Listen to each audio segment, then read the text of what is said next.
വിഷ്ണു ശാലിനിയുടെ ഇന്നത്തെ എപ്പിസോഡിൽ ആ കുടത്തിലെ വെള്ളം മുഴുവൻ തലയിലേക്ക് ഒഴിക്കുമ്പോഴും മോളേന്ന് പത്മാവതി വിളിക്കുകയാണ്. അന്നേരം മിണ്ടിപ്പോകരുത്, നിങ്ങളും നിങ്ങളുടെ വീടും മോനും എല്ലാമായിട്ടുള്ള സമ്പർക്കവും അശുദ്ധിയും ഒക്കെ കഴുകി കളഞ്ഞ് ഞാൻ കുളിച്ചിരിക്കുകയാണ്. ഇനി ഞാൻ ഈ വീട് വിട്ട് പോവുകയാണ്. എല്ലാ അശുദ്ധിയും ഞാൻ കഴുകി കളഞ്ഞിട്ടുണ്ട്. ഇനി എന്നെ തിരക്കി ആരും വന്നേക്കരുത്. കൊണ്ടുവന്ന ഒന്നും ഞാൻ തിരിച്ചു കൊണ്ട് പോകുന്നില്ല. ഉടുതുണിയോടുകൂടി ഞാൻ ഇറങ്ങുകയാണ് എന്ന് തൊഴുത് പറഞ്ഞ ശേഷം സുസ്മിത വീട് വിട്ട് ഇറങ്ങുകയാണ്. അന്നേരം മോളേന്നൊക്കെ പത്മാവതി വിളിക്കാൻ ശ്രമിക്കുന്നുണ്ടെങ്കിലും രോഹിത് അമ്മ മിണ്ടി പോകരുതെന്ന് പറയുകയാണ്. തുടർന്ന് സുസ്മിത പോകുന്നത് സങ്കടത്തോടെ പത്മാവതി നോക്കി നിൽക്കുമ്പോൾ ദേ അമ്മയെ പോലെ ഒരു പെണ്ണ് പോകുന്നത് കണ്ടോ, പാവം എന്ന് പറഞ്ഞ് രോഹിത് ആ പോക്ക് കണ്ട് പരിഹസിച്ചിട്ട് രോഹിത് അങ്ങ് അകത്തേക്ക് കയറി പോവുകയാണ്. പക്ഷേ പത്മാവതിക്ക് നല്ല വിഷമം തോന്നുന്നുണ്ട് സുസ്മിത പോയതില്ല. ഇതേ സമയം തലേ ദിവസം സ്വപ്നം കണ്ട് ആകെ പേടിച്ചിരിക്കുന്ന ഭാമ പ്രീതിയുടെ ഫോണിലേക്ക് തുടരെ വിളിക്കുന്നുണ്ട്. പക്ഷെ ആദ്യമൊന്നും ആരും ഫോൺ എടുക്കുന്നില്ല. അന്നേരം രാഘവൻ നായർ പറയുന്നുണ്ട് അവൾക്കിപ്പോൾ നല്ല ക്ഷീണമൊക്കെ ഉള്ളതല്ലേ, നടന്നെത്താൻ പ്രയാസമായിരിക്കും എന്ന് പറയുമ്പോൾ ഒന്നുകൂടി വിളിക്കട്ടെ എന്നും പറഞ്ഞ് ഭാമ വിളിക്കുകയാണ്. അന്നേരം ശാരികയാണ് ഫോൺ എടുക്കുന്നത്. അന്നേരം പ്രീതി മോളെ എന്ന് വിളിച്ച് ഭാമ സംസാരിക്കുമ്പോൾ അല്ല സത്യാമ്മയെ ഞാൻ ശാരികയാണ്, പ്രീതിക്ക് പെട്ടെന്ന് പെയിൻ കൂടി ഹോസ്പിറ്റലിലേക്ക് കൊണ്ടുപോയി എന്ന് പറയുമ്പോഴും സത്യഭാമ അങ്ങ് ടെൻഷൻ ആവുകയാണ്. തുടർന്ന് ഏത് ഹോസ്പിറ്റലിലേക്ക് ചോദിക്കുമ്പോൾ കരുണ ഹോസ്പിറ്റലിലേക്ക് എന്ന് പറഞ്ഞ് ഫോൺ വയ്ക്കുന്നുണ്ട്. തുടർന്ന് രാഘവൻ നായരോട് പറഞ്ഞ് പൊന്നിയും കൂട്ടി സത്യഭാമ ഹോസ്പിറ്റലിലേക്ക് പുറപ്പെടുകയാണ്. ഇതേ സമയം വിഷ്ണു പ്രീതിയും കൊണ്ട് ഹോസ്പിറ്റലിൽ എത്തിയില്ല. ഹോസ്പിറ്റലിൽ എത്തുന്നതിന് വഴിയിലാണ്. വണ്ടിയിൽ കിടന്ന് പ്രീതിയാണെങ്കിൽ ഭയങ്കര ബഹളമാണ്, സഹിക്കാൻ പറ്റുന്നില്ല ശാരദാമ്മയെന്നൊക്കെ. അന്നേരം വേഗം വണ്ടി വിടാനായിട്ട് ശാരദാമ്മ പറയുന്നുണ്ട്. അർജുനും ആകെ ടെൻഷനിലാണ്. അന്നേരം പേടിക്കണ്ടടോ ഇപ്പം എത്തുമെന്നും പറഞ്ഞ് വണ്ടി സ്പീഡിന് എടുക്കുകയാണ് വിഷ്ണു. ഇതേ സമയം സുസ്മിതയെ വിളിച്ചുകൊണ്ട് വരാനായിട്ട് രോഹിതിനോട് പത്മാവതി പറയുകയാണ്. അന്നേരം കാല് പിടിക്കാനൊന്നും എനിക്ക് വയ്യ, ഇവിടെ നിന്ന് അഹങ്കാരത്തോടു കൂടി ഇറങ്ങിപ്പോയതല്ലേ എന്ന് എൻ്റെ പട്ടി പോവും എന്നൊക്കെ രോഹിത് സംസാരിക്കുമ്പോൾ പത്മാവതി പറയുന്നുണ്ട്, പിന്നെ നീ എന്തിനാണ് അവളെ കല്യാണം കഴിച്ചുകൊണ്ട് വന്നത്? ഇത് നേരായൊരു കല്യാണമല്ലാന്ന് എനിക്കും നിനക്ക് നന്നായിട്ടറിയാം. ഇതുവരെ സത്യാമ്മയുടെ മുമ്പിൽ നിന്റെ സ്ഥിതി വെളിപ്പെടുത്താത്തത് കൊണ്ടാണ് നമ്മൾക്ക് പിടിച്ചു നിൽക്കാനായത്. ഇനിയിപ്പോൾ ഒരു രാത്രി ഇവളെ താലി കെട്ടി ഇവിടെ കൊണ്ടുവന്ന് താമസിപ്പിക്കാനാണോ നീ കല്യാണം കഴിച്ചത്? അവളെ കൊണ്ട് കണക്ക് പറയിപ്പിക്കുക തന്നെ വേണം. ഇനിയിപ്പോൾ കണ്ണീരും കൈയുമൊക്കെ ആയിട്ട് അവൾ അവിടേക്ക് കയറി ചെന്നാൽ സത്യാമ്മ അവളെ രണ്ട് കൈ നീട്ടി സ്വീകരിക്കും. പിന്നെ ഒരു ഡ്രൈവറായിട്ടെന്നല്ല, ഒരു പിച്ചക്കാരനായിട്ട് പോലും നിനക്ക് ആ വീട്ടിലേക്ക് കയറി ചെല്ലാനാകില്ല. ഈ വീട്ടിൽ അശുദ്ധി ഇല്ലെന്നല്ലേ പറഞ്ഞത്? ഈ അശുദ്ധിയിലേക്ക് തന്നെ അവളെ ചവിട്ടി താഴ്ത്തണം. കുറച്ച് ദയൊക്കെ എനിക്ക് അവളോട് തോന്നിയതാണ്. വേണമെങ്കിൽ കാല് പിടിക്കുക തന്നെ വേണം. ആ കാല് പിടിച്ച് കാല് വാരി നിലത്തടിക്കണം.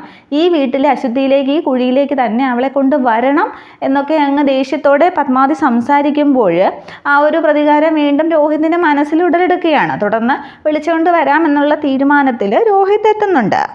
ഇതേ സമയം ഹോസ്പിറ്റലിലേക്ക് പോകുന്ന വിഷ്ണുവിൻ്റെ വണ്ടി വഴിയിൽ വെച്ച് കേടാവുകയാണ്. അന്നേരം എന്താണെന്ന് അറിയാൻ വേണ്ടി വിഷ്ണു ആദ്യം ഇറങ്ങി ബോണറ്റൊക്കെ തുറന്ന് നോക്കുമ്പോഴും ഒന്നും മനസ്സിലാവുന്നില്ല. തുടർന്ന് അർജുനും ശാലിനിയും ഒക്കെ ഇറങ്ങുന്നുണ്ട്. അന്നേരം ഡീസൽ ഉണ്ടല്ലോ എന്നൊക്കെ വിഷ്ണു ചോദിക്കുമ്പോൾ ഫുൾ ടാങ്കാണ്, സർവീസ് കഴിഞ്ഞിട്ട് 1 മാസം പോലും ആയില്ല എന്ന് പറയുകയാണ്. അതേസമയം പ്രീതി കാറിനകത്ത് വേദന സഹിക്കാൻ പറ്റുന്നില്ല എന്നൊക്കെ പറഞ്ഞ് ആകെ വെപ്രാളപ്പെടുമ്പോൾ ശാരദാമ്മ എല്ലാവരോടും ചോദിക്കുന്നുണ്ട് എത്രയും പെട്ടെന്ന് ഹോസ്പിറ്റലിൽ എത്തണം, ഇപ്പം ശരിയാവുമെന്നൊക്കെ. അന്നേരം അർജുൻ പ്രീതിയെ സമാധാനിപ്പിക്കുന്നുണ്ട്, ഇപ്പം ശരിയാവും എന്നൊക്കെ പറഞ്ഞു.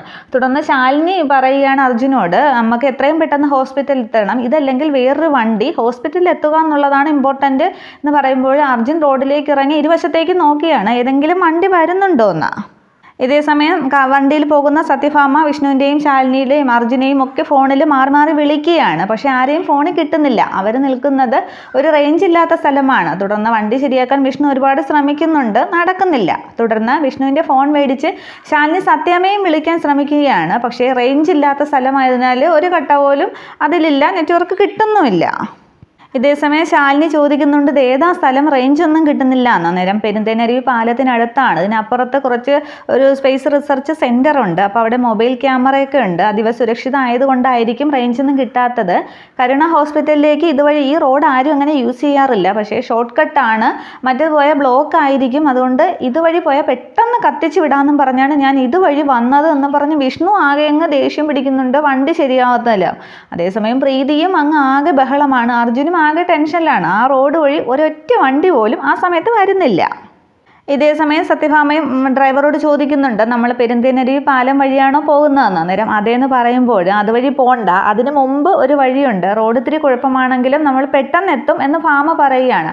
തുടർന്ന് സത്യഭാമയുടെ വണ്ടിയും ആ വിഷ്ണുവിൻ്റെ വണ്ടി കിടക്കുന്ന പാലത്തിന് മുന്നെയാണ് വിഷ്ണുവിൻ്റെ വണ്ടി കിടക്കുന്നത്. പക്ഷേ അതിന് കുറച്ച് മുകളിലോട്ടായിട്ട് വേറൊരു ക്രോസ് റോഡുണ്ട്. അപ്പോൾ അവിടെ വന്ന് നിൽക്കുന്നുണ്ട് സത്യഭാമയുടെ വണ്ടി. തുടർന്ന് അർജുൻ ആ വണ്ടി കാണുകയാണ്. തുടർന്ന് ആ വണ്ടി നിർത്തിയിട്ട ശേഷം ഇനി ഏത് വഴി പോകുന്നു എന്ന് ഡ്രൈവർ ഭാമയോട് ചോദിക്കുമ്പോൾ നമ്മൾ നേരെ പോയാൽ മതി എന്ന് ഭാമ പറയുകയാണ്. തുടർന്ന് പാലത്തിൻ്റെ അടുത്തേക്ക് പോകാതെ വണ്ടി മറ്റേ റോഡിൽ കൂടെ അങ്ങ് ഓടിച്ചു പോവുകയാണ് ഡ്രൈവർ. അതേസമയം അർജുൻ ആ വണ്ടിയുടെ പുറകെ നടന്ന് വിളിക്കുന്നുണ്ട്, ഹലോ നിർത്തണേ എന്ന് പറഞ്ഞിട്ട്. പക്ഷേ അവരാരും കാണുന്നില്ല. അതുകൊണ്ട് ഭാമയുടെ വണ്ടി വേറെ റോഡ് വഴി അങ്ങ് ഹോസ്പിറ്റലിലേക്ക് പോവുകയാണ്. തുടർന്ന് വണ്ടിയുടെ വണ്ടി അങ്ങ് ദൂരേക്ക് പോകുമ്പോൾ നമ്പർ കാണുമ്പോൾ അത് ഭാമയുടെ വണ്ടിയാണെന്ന് അർജുന് മനസ്സിലാകുന്നുണ്ട്. പക്ഷേ തലേ ദിവസം തങ്ങളെ പിടിച്ചിറക്കി കതവടച്ചതും ഈ ദിവ്യഗ്രഹം എവിടെ നിന്ന് വന്നു എന്നൊക്കെ ചോദിച്ച് വെല്ലുവിളിച്ചതും ഒക്കെ അർജുൻ്റെ മനസ്സിലൂടെ അങ്ങ് മിന്നി മറയുകയാണ്. അന്നേരം അവരാണെങ്കിൽ സഹായിക്കില്ല, സ്വന്തം മകളാണെങ്കിൽ പോലും സഹായിക്കില്ല എന്ന് പറഞ്ഞ് അർജുൻ വിഷമിച്ച് നിൽക്കുകയാണ്. അതേസമയം ഭാമയുടെ വണ്ടി അങ്ങ് പോയി കഴിഞ്ഞിരുന്നു. ഭാമ ഇവരെ കണ്ടില്ല. ഇതേസമയം പ്രീതിയുടെ വെപ്രാളം ഒക്കെ കണ്ടിട്ട് ശാലിനിയോട് വിഷ്ണുവിനെ അർജുനെയും ഒക്കെ വിളിക്കാൻ പറയുകയാണ്. തുടർന്ന് അതൊക്കെ ആ വണ്ടി ശരിയാക്കുന്നതൊക്കെ മതിയാക്കിയിട്ട് അവർ ആ ഡോറിൻ്റെ അടുത്തേക്ക് വരുമ്പോൾ പ്രസവ സമയം അടുത്തു, എന്തെങ്കിലും ചെയ്തേ പറ്റൂന്ന് പറയുന്നുണ്ട്. അന്നേരം ഇപ്പം എന്ത് ചെയ്യാൻ, ഞങ്ങൾ താങ്ങിയെടുത്തോളാമെന്ന് അർജുനും വിഷ്ണുവും പറയുന്നുണ്ട്. നടന്ന് ഹോസ്പിറ്റലിലേക്ക് പോകാമെന്ന്. അന്നേരം അതിനി ഒരുപാട് ദൂരമില്ലേ, ഇപ്പം മാസം തികയാതെയുള്ള പ്രസവമാണ്. പ്രസവവേദന വന്നു കഴിഞ്ഞാൽ സമാധാനമായിട്ട് പ്രസവിക്കാൻ അനുവദിക്കുക എന്നുള്ളതാണ് ചെയ്യേണ്ടത്. എനിക്കൊരു മറ കിട്ടിയാൽ മതി എന്ന് പറയുന്നുണ്ട്. അന്നേരം ഈ നടു റോഡിൽ എന്ത് ചെയ്യാനാന്ന് വിഷ്ണു ചോദിക്കുകയാണ്. തുടർന്ന് അവിടെ ഒരു പാലമില്ലേ, പാലത്തിൻ്റെ അടിഭാഗത്ത് സ്ഥലം കാണില്ലേ എന്ന് ശാരദാമ്മ ചോദിക്കുന്നുണ്ട്. അമ്മ ഈ ഡോക്ടറും ഹോസ്പിറ്റലും ഒക്കെ ഉണ്ടാകുന്നതിന് മുമ്പ് അമ്മമാർ പ്രസവിച്ചിട്ടില്ലേ, ഞാനും പ്രസവമൊക്കെ എടുത്തിട്ടുണ്ട്, നിങ്ങളങ്ങോട്ട് പുറത്തേക്ക് എടുക്ക് എന്ന് പറയുമ്പോൾ അർജുനും വിഷ്ണുവും ചേർന്ന് പ്രീതിയെ പുറത്തേക്ക് എടുക്കുകയാണ്. തുടർന്ന് പാലത്തിനടിയിലേക്ക് പ്രീതിയെ കൊണ്ടുവരുമ്പോൾ ശാരദാമ്മ നോക്കുമ്പോൾ പാലത്തിൻ്റെ അടിഭാഗത്ത് മുഴുവൻ വെള്ളം. അയ്യോ അവിടെ മൊത്തം വെള്ളമാണല്ലോ എന്നും പറഞ്ഞ് ശാരദാമ്മ ഇങ്ങനെ ചുറ്റും നോക്കുമ്പോൾ ഒരു കുറച്ച് ഭാഗത്തൊരു ഒഴിഞ്ഞ സ്ഥലം കാണുന്നുണ്ട്, പാറക്കെട്ടും കുറേ പുൽമറവും ഒക്കെ ഉണ്ട്.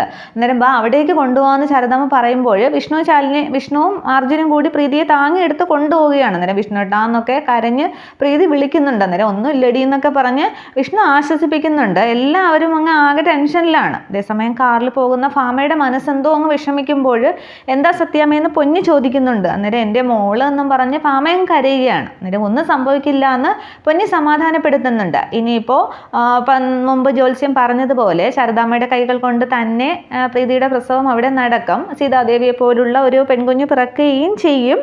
അങ്ങനെ ഇനിയിപ്പോൾ തിരിച്ച് സത്യാമ്മ ഇവിടെ എത്തുമോ എന്താണ് എന്നുള്ളതൊക്കെ നമുക്ക് അടുത്ത എപ്പിസോഡിൽ കാണാം. വീഡിയോ ഇഷ്ടമായെങ്കിൽ ലൈക്ക് ചെയ്യണം, കമൻറ്റ് ചെയ്യണം, അഭിപ്രായങ്ങൾ എഴുതി അറിയിക്കാം. Okay, thank you.